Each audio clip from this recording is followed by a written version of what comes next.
Pendugaan secara umum merupakan salah satu proses yang melibatkan sampel statistik, di mana untuk menduga ataupun menaksir suatu populasi yang tidak diketahui, di mana pendugaan memiliki penduga dan juga estimasi. Jenis-jenis pendugaan berdasarkan cara penyajiannya dibagi menjadi dua, yaitu pendugaan tunggal dan juga pendugaan interval. Selanjutnya, jenis-jenis pendugaan berdasarkan parameternya dibagi menjadi tiga, yaitu pendugaan rata-rata, pendugaan proporsi, dan juga pendugaan varians. Pendugaan interval untuk rata-rata dibagi menjadi dua, yaitu untuk sampel besar N lebih dari 30 dan juga untuk sampel kecil N kurang dari sama dengan 30.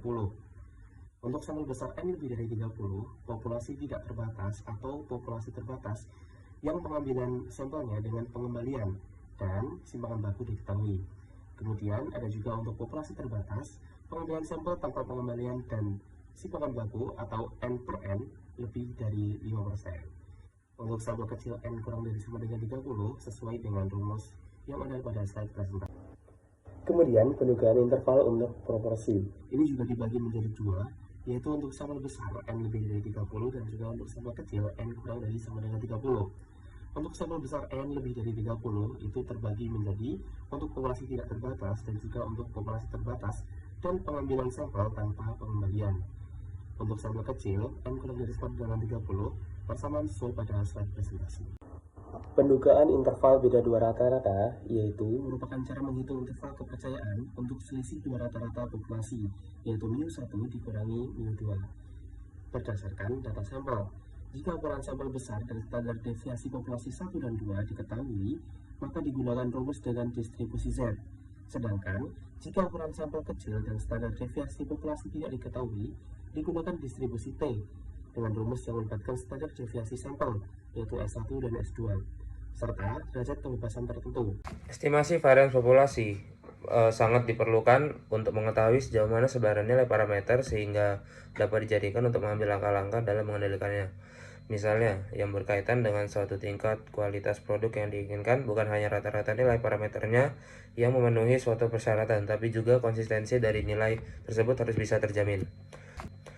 Rumus dari varians populasi yaitu Vs kuadrat per X kuadrat alfa per 2V lebih kecil dari sigma X kuadrat lebih kecil dari Vs kuadrat per X kuadrat 1 min alfa per 2V, di mana X kuadrat alfa per 2V menunjukkan nilai kritis X kuadrat yang tergantung nilai kepercayaan dan derajat kebebasan. Alfa yaitu 1 min tingkat kepercayaan atau sering disebut chance of error. V sama dengan derajat kebebasan atau DF sama dengan N-1 dan Pengujian hipotesis. Pengujian hipotesis adalah salah satu metode penting dalam statistik inferensial yang digunakan untuk mengambil keputusan atau membuat kesimpulan mengenai suatu parameter populasi berdasarkan data sampel. Karena dalam banyak kasus tidak memungkinkan untuk mengukur seluruh populasi, maka kita menggunakan sampel atau statistik untuk membuat inferensi atau perkiraan terhadap parameter populasi. Contoh sederhananya, jika kita ingin mengetahui apakah rata-rata hasil tangkapan ikan dari alat baru lebih baik dari alat lama, kita tidak perlu menguji seluruh populasi nelayan. Cukup ambil sampel secara acak dan gunakan pengujian hipotesis untuk membuktikan klaim tersebut. Selanjutnya, asal dan dasar pemikiran pengujian hipotesis. Yang pertama, pendekatan inferensi induktif menurut Ronald A. Fisher. Menurut Ronald A. Fisher mengenai uji signifikasi, di mana hipotesis 0 atau H0 diuji dan ditolak jika data menunjukkan bukti yang cukup kuat. Fokus utama pendekatan ini adalah nilai p-value yang menunjukkan seberapa besar kemungkinan data terjadi jika H0 benar. Yang selanjutnya, pendekatan teori keputusan atau menurut Neyman dan Pearson. Menurut Neyman dan Pearson mengembangkan pendekatan yang lebih sistematis dengan membandingkan dua hipotesis antara H0 dan H1, menentukan tingkat kesalahan atau alfa dan beta, dan menetapkan aturan keputusan. Pendekatan ini lebih terstruktur dan mempertimbangkan risiko kesalahan serta kekuatan uji. Unsur pengujian hipotesis. Pengujian hipotesis melibatkan H0, H1, statistik uji, dan daerah penolakan H0. H0 menyatakan tidak ada perbedaan atau mengandung tanda sama dengan, sedangkan H1 menyatakan ada perbedaan dengan tanpa menggunakan sama dengan. Resiko kesalahan statistik mencakup kesalahan tipe 1 atau menolak H0 yang benar dengan peluang alfa, dan tipe 2 menerima H0 yang salah dengan peluang beta. Meningkatkan ukuran sampel dapat mengurangi kedua resiko ini. Jenis hipotesis. Hipotesis dibagi menjadi satu arah dan dua arah. Hipotesis satu arah digunakan saat fokus pada satu sisi perbedaan, atau lebih besar atau lebih kecil. Sedangkan dua arah digunakan untuk menguji perbedaan tanpa memperdulikan arah. Penolakan H0 ditentukan berdasarkan nilai kritis distribusi Z atau T. Jika nilai uji berada di luar daerah penerimaan, maka H0 ditolak. Nilai P. Nilai P value adalah ukuran probabilitas untuk mendapatkan hasil statistik uji yang sama ekstrim atau lebih ekstrim daripada nilai aktual yang diperoleh. Dengan asumsi bahwa H0 benar, jika nilai P lebih kecil dari taraf nyata alfa, maka H0 ditolak.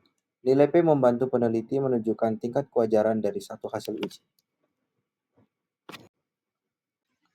Tujuan pengujian dan tipe uji. Pengujian hipotesis dapat digunakan untuk berbagai tujuan seperti menguji nilai tengah populasi tunggal, perbedaan dua nilai tengah, atau proporsi. Uji Z digunakan jika varians populasi diketahui, sedangkan uji T digunakan jika varians tidak diketahui. Dalam uji satu sampel, jika rata-rata sampel dibandingkan dengan nilai populasi tertentu, digunakan rumus Z atau T tergantung kondisi varian. Pengujian hipotesis untuk selisih dua nilai tengah populasi. Untuk menguji selisih dua rata-rata populasi dengan dua sampel bebas, digunakan uji Z jika varians diketahui. Jika varians tidak diketahui, digunakan uji T. Uji T memiliki dua versi, satu untuk varians populasi yang dianggap sama, dan satu lagi varians yang berbeda. Contoh penerapannya adalah dengan membandingkan hasil tangkapan ikan dari dua jenis bubu milik perusahaan berbeda guna melihat apakah terdapat perbedaan yang signifikan. Pengujian hipotesis untuk data berpasangan. Pengujian hipotesis data perpasangan adalah salah satu bentuk uji statistik yang digunakan ketika dua data saling berhubungan, yaitu berasal dari objek yang sama sebelum dan sesudah diberi perlakuan tertentu.